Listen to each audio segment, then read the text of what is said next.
종말과 관련해서 말세를 살아가는 성도들이 더욱더 마음을 써야 될 부분은 뭐냐면 재림의 징조와 시기가 아니라 마지막 때를 살아가는 우리들의 삶의 태도와 모습입니다. 우리가 열처녀 비유를 통해서도 살펴봤듯이 마지막 때가 가까워지면 질수록 하나님과 친밀한 관계를 유지하기 위해서 힘써야 되는 겁니다. 등만을 준비하는 것이 아니라 흘러넘치는 기름을 준비해야 된다는 거죠. 그래서 형식과 타성에 젖은 신앙의 모습을 다 벗어버리고 그 주님과의 친밀한 교제, 그 주님이 주시는 그 풍성한 은혜를 누려야 된다는 것을 우리가 열처녀 비유를 통해서 배웠습니다. 또 우리가 달란트 비유를 통해서는 무엇을 살펴봤습니까? 이 마지막 때에 우리 자신들은 어떤 삶의 태도를 가지고 주의 재림을 사모하고 기다리면서 살아가야 되겠는지를 배워봤습니다. 우리가 가진 모든 것들 사실은 내 소유물이 아니라 하나님께서 우리에게 맡겨주신 것들임을 늘 기억하면서 1달란트 받은 종의 게으른 모습이 아니라 5달란트, 2달란트 받은 종처럼 충성을 다하며 최선을 다하는 삶의 자리로 나가야 된다는 것을 배울 수 있었습니다. 그래서 오늘은 마지막 이 양과 염소의 비유를 통해서 이제는 세상을 향하여, 다른 사람들을 향하여, 교회 안에 있는 성도들을 향하여 우리가 어떤 삶의 태도와 어떤 모습을 갖고 살아가야 되는지 오늘 본문을 통해서 우리에게 다시 한번 들려주시는 주의 음성을 들을 수 있는 오늘이 귀한 시간 될 수 있기를 주의 이름으로 축복합니다. 재림을 기다리면서 말세를 살아가는 성도들은요, 첫 번째 본문의 말씀을 통해서 기억해야 될 것은 뭐냐면 파수꾼의 역할을 감당해야 한다는 것입니다. 한번 따라 보겠습니다. 파수꾼의 역할을 감당해야 한다. 이 본문을 보면 예수님께서 재림과 함께 이루어지게 될 마지막 심판의 모습을 미리 우리에게 보여주십니다. 알려주시는 거죠. 오늘 본문 32절과 33절 말씀을 같이 한번 읽어보시겠습니다. 시작. 모든 민족을 그 앞에 모으고 각각 구분하기를 목자가 양과 염소를 구분하는 것 같이 하여 양은 오른편에 염소는 왼편에 두리라. 우리 예수님은 주의 재림과 함께 이루어지게 될 마지막 심판의 모습을 그때 당시에 흔하게 볼 수 있었던 목축의 한 장면을 통해서 우리에게 보여주고 계십니다. 그 팔레스틴 지역의 목축은 어떤 식으로 이루어지냐면 낮에는 양과 염소가 구분하지 않고 함께 한가로이 풀을 뜯습니다. 근데 해가 지고 밤이 되면 목자는 철저하게 양과 염소를 따로따로 구분하고 분리한다는 거죠. 거기에는 이유가 있습니다. 평상시에 한가롭게 낮에 풀을 뜯을 때는 염소와 양이 서로를 방해하지 않습니다. 그런데 한 곳에 밤중에 모아두면 양은 뿔이 없습니다. 염소는 뿔이 있는데 자꾸 들이받는 습성이 있는 거죠. 그리고 양은 털이 많기 때문에 탁 트인 공간에서 자는 것을 좋아합니다.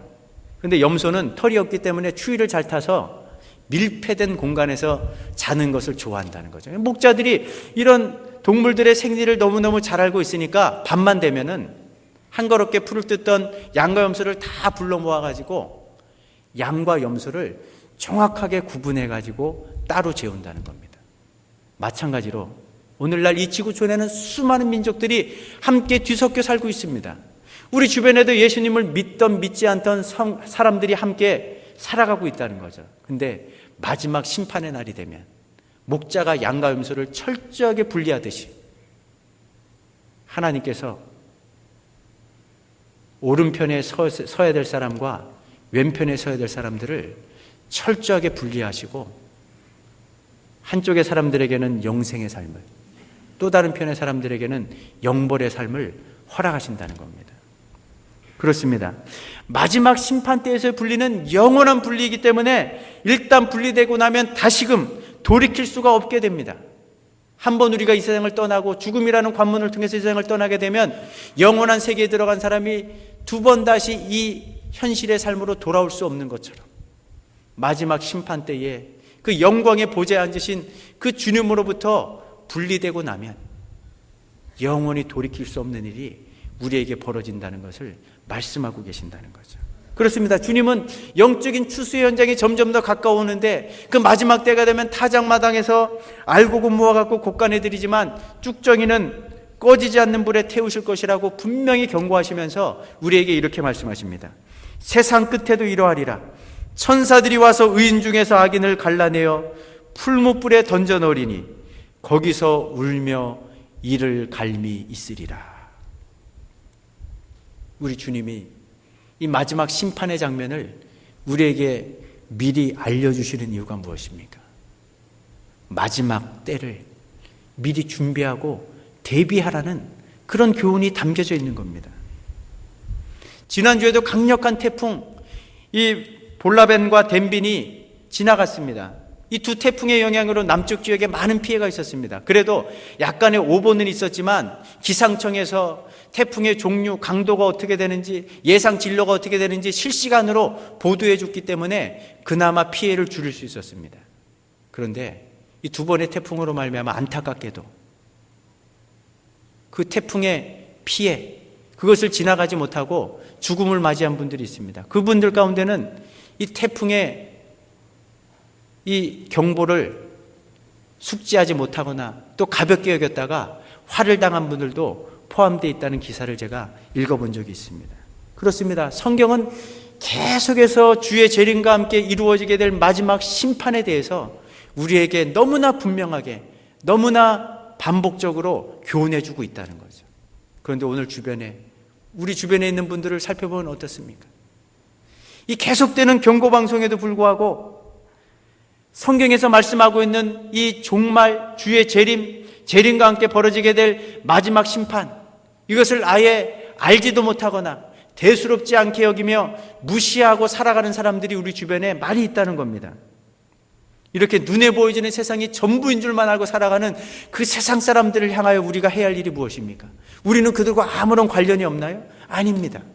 오늘 본문 말씀 보면은, 또 성경의 말씀 보면은 마지막 심판에 대한 무지 속에서 그 끝이 사망과 파멸인 줄도 모르고 살아가는 그 세상 사람들에게 우리가 감당해야 될 파수꾼의 역할과 사명이 있다는 것을 우리에게 교훈해 주고 계신다는 거죠. 에스겔 33장 2절부터 6절까지의 말씀 보면 이런 말씀이 있습니다. 가령 내가 칼을 한 땅에 임하게 한다고 하자 파수꾼을 삼은 그 사람이 그 땅에 칼이 임함을 보고 나팔을 불어 백성에게 경고하되 그들이 나팔 소리를 듣지도 정신 차리도 아니하므로 그 임하는 칼에 제거함을 당하면 그 피가 자기의 머리로 돌아갈 것이라. 그러나 칼이 임함을 파수꾼이 보고도 나팔을 불지 아니하며 백성에게 경고하지 아니하므로 그 중에 한 사람이 그 임하는 칼에 제거당하면 그는 자기 죄악으로 말미암아 제거되려니와 그 죄는 내가 파수꾼의 손에서 찾으리라. 마지막 때를 살아가는 우리들을 향하여 주시는 말씀입니다. 성을 지키는 파수꾼의 사명이 무엇입니까? 눈을 부릅뜨고 경계 근무를 쓰다가 적이 쳐들어오면 성 안에 있는 사람들에게 적이 쳐들어왔다는 것을, 그래서 전쟁을 준비하고 대비하라는 것을 알려야 될 사명, 그 역할이 있는 사람들이 파수꾼입니다. 군에서도 부대원들의 생명과 안전을 지켜주는 사람들은 보초병입니다. 그렇기 때문에 보초병들은 모든 부대원들이 잠든 시각에 그 순서를 따라 경계 근무를 서게 되는 거죠. 만약에 보초병이 경계 근무를 서는데 그 자신이 서야 될 그 근무지를 이탈하거나 혹은 또 깊은 잠에 빠져들게 되면 부대원의 생명과 안전이 위협을 당할 수도 있는 겁니다. 이 보초가 경계 근무를 쓰는 것은 너무너무 중요한 일이기 때문에, 그렇기 때문에 부대장은 시때때로 아무런 예고도 없이 그 초소들을 불시에 점검하는 겁니다. 보초병들이 경계를 잘 서고 있나. 이 한국전쟁의 영웅인 메가더 장군이 이런 이야기를 했습니다. 전쟁에서 실패한 지휘관은 용서받을 수 있어도 경계에서 실패한 지휘관은 절대로 용서받을 수 없다. 너무너무 중요하다는 거죠.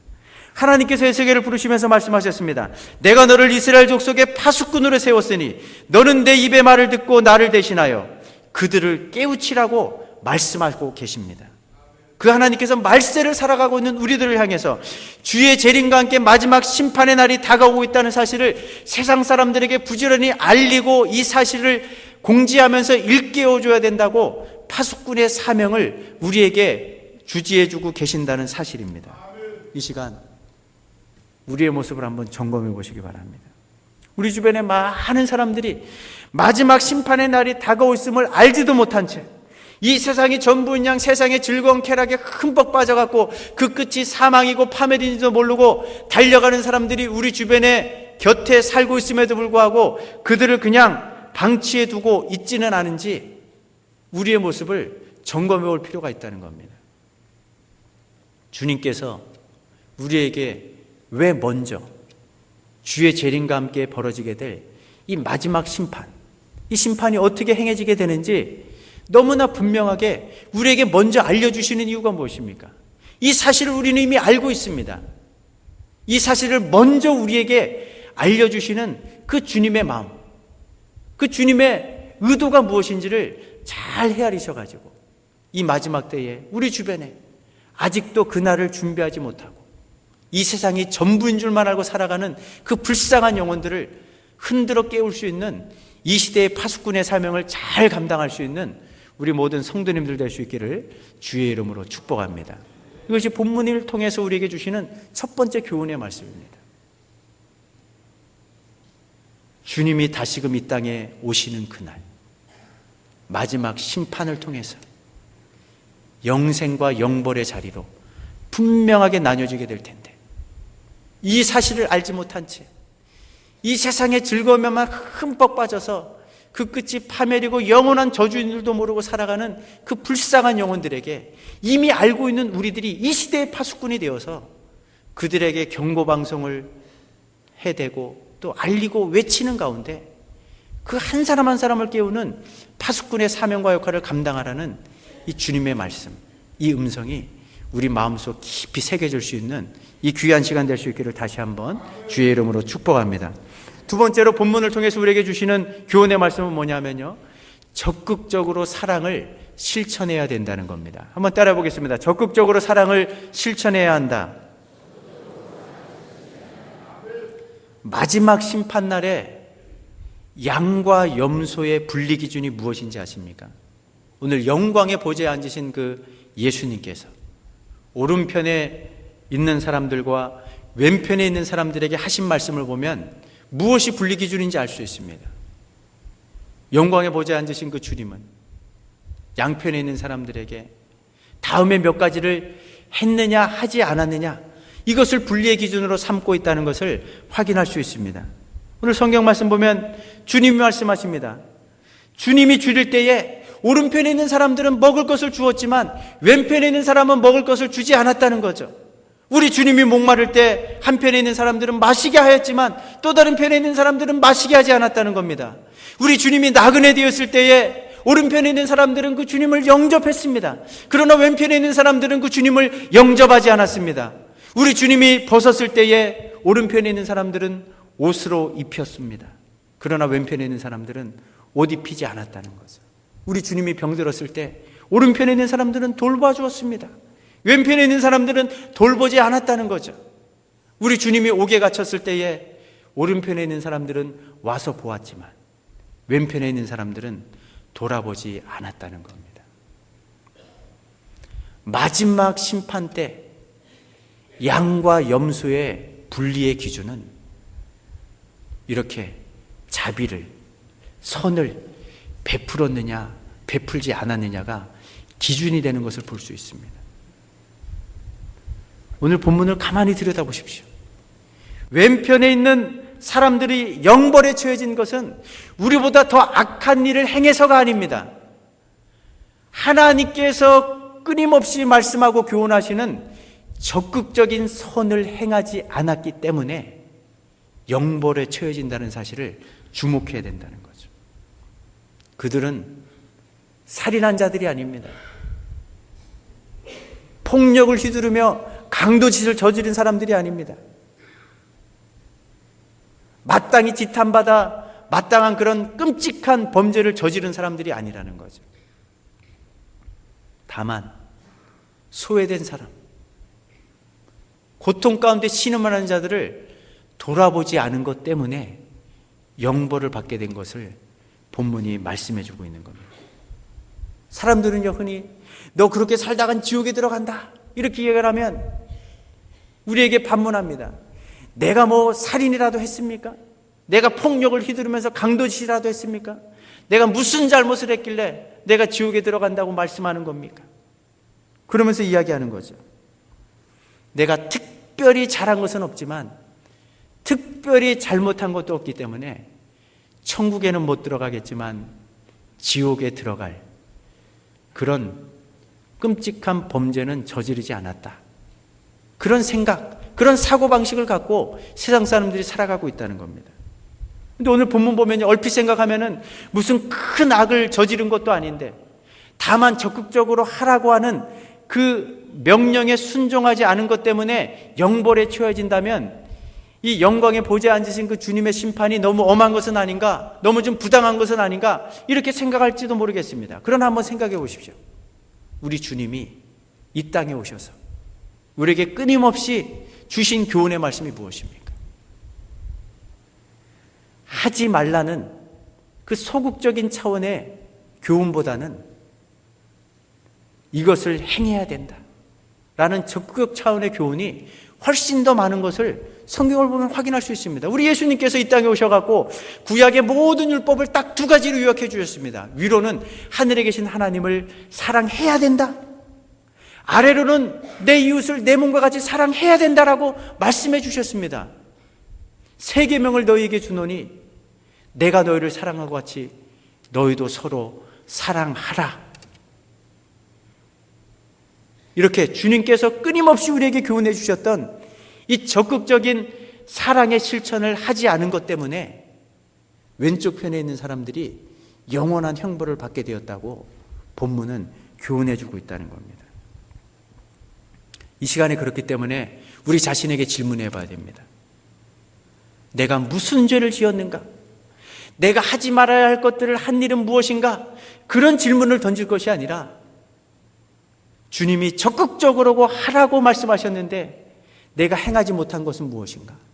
마땅히 해야 되는데도 불구하고 내가 실천하지 못했던 그 일은 무엇인가를 우리 자신들에게 질문으로 던져야 된다는 거죠. 근데 이 질문을, 또 이 말씀을 이렇게 풀다 보면 마음속에 무거운 마음이 생깁니다. 오해할 수도 있습니다. 근데 오해하지 말아야 됩니다. 양과 염소를 분리하는 기준이 만약에 선을 행하는 것이고 적극적으로 사랑을 실천하는 것이고 자비를 베푸는 것이고 자선을 행하는 것이라면 우리의 선행이 구원받는 조건, 그 기준이 되어야 한단 말인가? 이런 식으로 오해해서는 안 된다는 거죠. 물론 이렇게 교훈하고 있지 않습니다. 마태복음 그 어디에서도 우리의 선행, 우리의 자선을 구원의 근거로 제시하고 있지 않습니다. 오직 구원은 예수님을 믿는 믿음, 그 예수님의 피값으로만 구원받을 수 있다는 것이 마태복음을 비롯한 모든 성경의 교훈입니다. 믿으십니까? 오늘 양과 염소의 비유를 살펴봐도요, 하늘나라는 어떤 사람이 힘쓰고 애쓰고 노력해서 그것을 쟁취하는 것이 아니라 아들이 아버지의 유산을 상속하는 것, 물려받는 것이라고 말씀하고 있지 않습니까? 우리 예수님께서 영광의 보좌에 앉으신 다음에 오른편에 있는 양들, 그 영생을 소유하게 될 사람들을 향하여 이렇게 말씀하시는 것을 볼 수 있습니다. 34절 말씀을 같이 한번 읽어보십니다. 시작.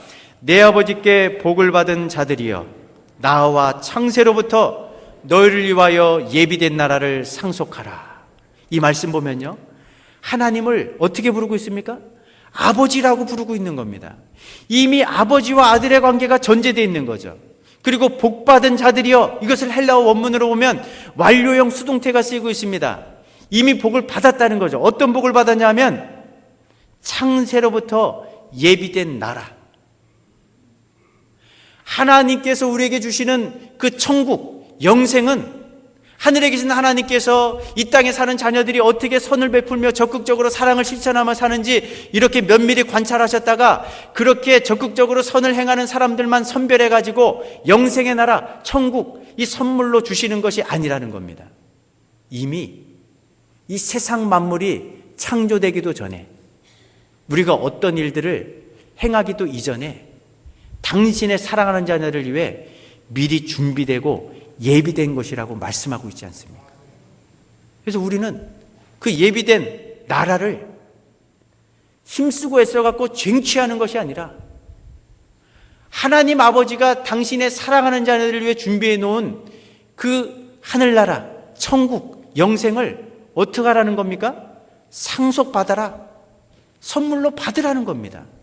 이 말씀을 통해서 보면 절대로 우리가 선을 행하는 것, 적극적인 사랑을 실천하는 것, 이것이 구원받는 조건으로 제시되지 않는다는 것을 이런 말씀을 통해서 확인할 수 있다는 거죠. 우리가 선을 행하기도 전에 이미 이 하늘나라는 우리에게 선물로 예비되고 준비됐다는 것을 본문도 교훈하고 있다는 겁니다. 그러면 도대체 본문에서 영생과 영벌의 기준이 되는 이 자비를 베풀어야 된다, 또 자비를 베풀지 않아야 된다, 이런 어떤 기준, 이 영벌의 기준이 되는 이 의미, 이 말씀의 의미는 도대체 무엇입니까? 이걸 어떻게 해석해야 되나요? 자비를 베푸는 것과 베풀지 않는 것, 이것이 구원의 조건이 된다는 것이 아니라 구원받은 사람의 삶의 증거로 나타나게 된다는 겁니다. 쉽게 말하면 이렇게 해야지만, 이렇게 적극적으로 사랑을 실천해야만 너희들이 천국에 들어갈 수 있다, 이렇게 교훈하시는 것이 아니라 이미 예수님을 믿는 참된 믿음을 갖고 영생을 소유한 하나님의 자녀들은 이러한 삶의 열매가 나타날 수밖에 없다라고 우리에게 교훈하고 계신다는 겁니다. 그래서 오늘 본문 말씀 보면요, 자비를 베푼 사람들이나 베풀지 않은 사람들이나 그 사람들에게 행한 그 모든 것은 예수님에게 행한 것, 또 예수님을 향하여 행하지 않은 것이라고 말씀하고 있다는 겁니다. 다시 말하면 주님과 보이지 않는 영적인 믿음으로 끈끈하게 관계를 맺고 있는 사람들은 이 땅에 주님의 사랑하는 자녀들, 그 백성들을 위해서 적극적으로 사랑을 베풀며 살아갈 수밖에 없다는 겁니다. 그러나 주님과의 관계가 맺어지지 않은 사람들, 영적으로 거듭나지 못한 사람들은 철저하게 주님의 자녀들을 외면한 채로 이기적으로 자기 자신만을 위해 살아갈 수밖에 없다는 거죠. 이것이 삶의 열매로 그렇게 드러나게 된다는 겁니다. 그래서 우리는 이 본문을 통해서 다시 한번 이 구원받는 조건이 선행이 아니라, 그러나 진짜 참 믿음을 갖고 구원받는 믿음을 갖고 사는 사람은 그렇지 못한 세상 사람과 분명히 다를 수밖에 없다는 사실을 본문을 통해서 교훈을 얻게 되는 겁니다. 그런 면에서 우리 자신들을 한번 점검해 보십시오. 여러분들의 삶 가운데 마지막 때의 주의 재림을 사모하며 하루하루를 살아가는 우리의 모습 속에 참 믿음의 증거, 구원받은 하나님의 자녀들의 증거가 여러분들의 삶 가운데 나타나고 계십니까? 그런 면에서는 뭐뭐를 하지 말라라는, 그것을 하지 않는 소극적인 차원의 삶에 관심을 기울여서는 안 되는 겁니다. 주님께서 분명히 우리에게 하라고 말씀하신 부분이 있습니다. 적극적으로 이것을 행하라고 말씀하신 그 부분을 내가 얼마나 힘쓰고 애써서 지키고 삶 가운데 실천하고 있는가, 더 노력하고 있는가, 이런 부분에 우리의 관심이 집중되어야 된다는 사실을 이 시간에 잊지 마시기 바랍니다. 오늘 이 아침에 우리 모두 예수님을 마음의 중심으로 고백하고 성령으로 거듭난 참 믿음의 증거인 주님이 적극적으로 말씀하셨던 선을 행하는 이 사랑의 풍성한 열매를 우리 삶 가운데 맺고 살다가 주님 오시는 그날 그 영광의 보좌로부터 오른편에 서라는 그 말씀을 들을 수 있는 우리 모든 성도님들 될 수 있기를 다시 한번 주의 이름으로 축복합니다. 이것이 오늘 본문을 통해서 우리에게 주시는 두 번째 메시지입니다. 적극적인 사랑의 실천은 구원의 조건이 될 수는 없지만 참 믿음을 갖고 사는 사람들의 삶의 열매요, 구원받은 증거로 그런 삶의 열매들이 나타날 수밖에 없다고 말씀하시는 이 말씀을 근거하여 주님께서 기뻐하시는 그런 적극적인 삶의 열매들, 사랑의 실천의 열매들을 풍성하게 맺을 수 있는 우리 모든 성도님들 되시기를 다시 한번 주의 이름으로 축복합니다. 마지막 세 번째로 본문을 통해서 우리에게 주시는 교훈의 말씀은 무엇이냐면 특히 믿음의 형제들을 돌아보아야 한다는 겁니다. 한번 따라해 보겠습니다. 믿음의 형제들을 돌봐야 한다. 그러면 우리가 마지막 때를 살면서 주의 재림을 사모하면서 주님께서 말씀하시고 명령하신 적극적인 사랑의 실천을 베풀어야 될 그 대상은 누구입니까?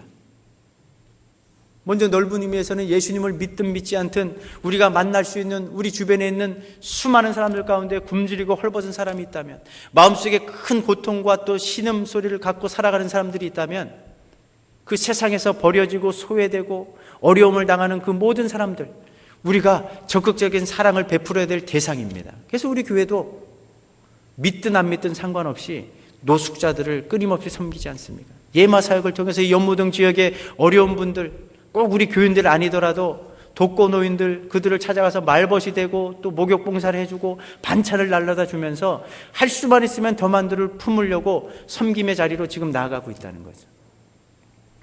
하나님께서 이 부분은 너무너무 중요하기 때문에 우리에게 구약 성경 말씀 보면요, 특별히 과부나 고아처럼 소외된 사람들, 또 헐벗은 사람들, 그들을 끊임없이 도와야 된다는 것을 우리에게 명령하고 계십니다. 출애굽기 22장 말씀 보면 너는 이방 나라를 나그네를 압제하지 말며 과부나 고아를 해롭게 하지 말라. 내가 만일 그들을 해롭게 함으로 그들이 내게 부르짖으면 내가 반드시 그 부르짖음을 들으리라. 하나님께서 말씀하고 계신 겁니다. 그 아들 예수님도 이 땅에 오셔서 아버지 하나님의 말씀을 마음 깊이 생각하시면서 공생의 삶을 사시는 동안 그야말로 버려진 사람들, 왕따 당하고 또 소외된 사람들, 그 모든 사람들을 품어주셨습니다. 문둥병에 걸리면 그 동네에서 살 수가 없습니다. 가족으로부터도 격리돼야 되는데 찾아오는 모든 문둥병들을 품어주셨습니다. 한 명도 그냥 돌려보내지 않으셨다는 거죠. 때로는 먼저 찾아가셨습니다. 그때 당시에 사람들로부터 손가락질 당하고 죄인 취급받고 있던 세금 징수원들, 사마리아 사람들, 또 향락산업에 종사하는 여인들, 그들의 아픔을 품어주셨습니다. 끌어안으셨습니다. 그들을 돌보시면서 그들의 모든 필요들을 채워주셨다는 거죠. 우리 예수님께서 이 땅에 어떤 삶의 모범을 보여주시는지 너무나 잘 알고 있기 때문에 바울도 우리에게 이렇게 교훈하고 있습니다. 주님의 모범을 따라서 우리에게 가난한 자들을 생각하는 것을 주님이 부탁하셨으니 이것을 나도 본래 힘써 행하노라. 주의 형제 야고보는 우리에게 이렇게 교훈합니다. 하나님 아버지 앞에서 정결하고 더러움이 없는 경건은 고아와 과부를 그 환난 중에 돌아보고 또 자기를 지켜 새 속에 물들지 아니하는 이것이니라. 이렇게 우리 주변에 예수님을 믿던 믿지 않던 굶주린 자들, 헐벗은 자들, 소외되고 고통당하는 자들을 품어야 되는 것은 하나님의 준엄한 명령입니다. 그런데 오늘 본문을 가만히 들여다보면요, 오늘 본문 속에서 언급되고 있는 형제들은 이미 이렇게 언급되어진 넓은 의미로 사용되지 않고 좁은 의미로 사용되고 있다는데 우리의 관심을 주목해야 됩니다. 영광의 보좌에 앉으신 왕이 마지막 심판 때에서 오른편과 왼편에 있는 사람들에게 이렇게 말씀하십니다. 40절과 45절 말씀 같이 한번 읽어보십니다. 시작. 내가 진실로 너희에게 이르노니 너희가 여기 내 형제 중에 지극히 작은 자 하나에게 한 것이 곧 내게 한 것이니라 하시고, 이 지극히 작은 자 하나에게 하지 아니한 것이 곧 내게 하지 아니한 것이니라 하시리니. 이 본문 속에 있는 내 형제는요, 헬라어 원문으로 보면 이방인들이 아니라 이스라엘 백성을 말합니다. 오늘의 상황에서 해석을 하자면 세상 사람들이 아니라 먼저 주 안에서 믿음으로 하나 된 형제 자매들, 같은 교회를 섬기는 교우들에게 이 적극적인 사랑의 실천이 먼저 행해져야 된다라고 말씀하고 계신다는 거죠. 물론 이것이 사랑을 베푸는 구체적인 실천의 대상을 오직 하나님의 자녀들에게만 한정 지으라는 의미는 아닙니다. 하나님의 자녀들은 세상의 빛이 되어야 됩니다. 소금이 되어야 됩니다. 그렇기 때문에 우리의 주변에 있는, 우리가 이웃하면서 살고 있는 수많은 사람들 가운데 헐벗은 사람들이 있다면, 굶주린 사람들이 있다면, 고통 가운데 마음에 큰 짐을 지고 신음하는 사람들이 있다면 주님을 대신해서 그들을 찾아가야 됩니다. 그들에게 따뜻한 말을 건네줘야 되고요, 마음을 위로해줘야 되고, 그들의 실질적인 필요, 그것이 돈이라면 물질이라면 채워줘야 됩니다. 그런데 이런 적극적인 사랑의 실천은 세상 모든 사람들을 향하기 이전에 먼저 가정 안에서부터, 교회 안에서부터 시작돼야 된다라고 주님이 오늘 본문을 통해서 우리에게 교훈하고 계시는 겁니다. 왜 그런지 아십니까? 성경에서 누누이 교훈하고 있듯이 눈에 보여지는 육신의 부모도 섬기지 못하는 분들은 눈에 보이지는 하나님을 절대로 경외할 수가 없다는 거죠. 한 피를 나눈 형제자매, 우리 가족, 친족들을 돌보지 못하는 사람이 나와 피 한 방울 섞이지 않은 세상 사람들을 주님의 마음으로 끝까지 주님의 그 심정으로 돌볼 수 있는가? 돌볼 수 없다는 거죠. 마찬가지입니다.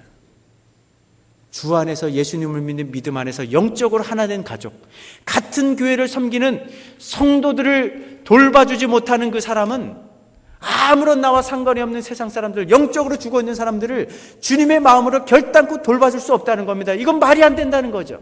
그렇기 때문에 먼저 세상 사람들을 향하기 전에 우리 가정의 눈을 돌리고 우리 교회 안에 같은 믿음을 갖고 살아가는 교우들에게 이 적극적인 사랑과 관심이 먼저 향해야 된다는 것을 교훈하고 있는 겁니다. 이 사실을 기억하면서 바울이 우리들에게 어떤 권면의 말씀을 주고 계십니까? 갈라디아서 6장 10절의 말씀인데 같이 한번 읽어보십니다. 시작. 그러므로 우리는 기회 있는 대로 모든 이에게 착한 일을 하되 더욱 믿음의 가정들에게 할지니라. 아멘. 교회 안에서 신앙생활하는 여러분들의 모습을 이 시간 한번 점검해 보십시오. 우리의 이웃, 친구, 지인들은 차치하고더라도 오랫동안 한 교회를 섬기면서 주 안에서 하나 된 영적인 가족으로 한 형제 자매된 사랑을 나누고 있는 교우들과 나는 어떤 관계에 있는가? 과연 그들에게 따뜻한 말 한마디라도 건넨 적이 있는가? 마음속에 큰 고통을 갖고 살아가고 날 때에 정말 위로의 말을, 또 위로의 마음을 전해본 적이 있는가? 그들의 필요들을 채워주기 위해서 내 주머니를 열고 내 지갑을 털어서 한 번이라도 도와줘 본 적이 있는가? 그런 면에서 우리 자신들을 점검하라고 말씀하고 계십니다. 성도들이, 교회 안에 있는 성도들이 배고파하고 목말라하고 질병으로 고통하고 영적으로 눌려있고 심령이 상해있을 때 주님의 마음과 주님의 심정으로 그들을 돌봐주어야 된다는 겁니다. 근데 이런 모습이 아니라 같이 교회 안에 몸담고 있으면서도 영적으로 하나 된 가족의 사랑을 나눈다고 하면서도 성도들에게조차 세상의 잣대와 기준을 들이대면서 마음대로 판단하고 함부로 말하고 헐뜯고 비방하면서 성도들에게 씻을 수 없는 상처를 주면서 살아가고 있지는 않은지 우리의 모습을 점검해 봐야 된다는 거죠. 심지어는요, 세상 교회를 다니면서도 이 동네에 아주 나쁜 그 주폭들처럼 약한 사람들, 그래서 대항할 수 없는 사람들에게 함부로 대하는 일들이 우리 교회 안에도 있을 수 있다는 겁니다. 상대적으로 약자이기 때문에 기댈 곳이 없는 사람들, 그런들에게는 편모에서 자라난 자녀들이 될 수도 있습니다. 고아가 될 수도 있습니다. 과부가 될 수도 있습니다.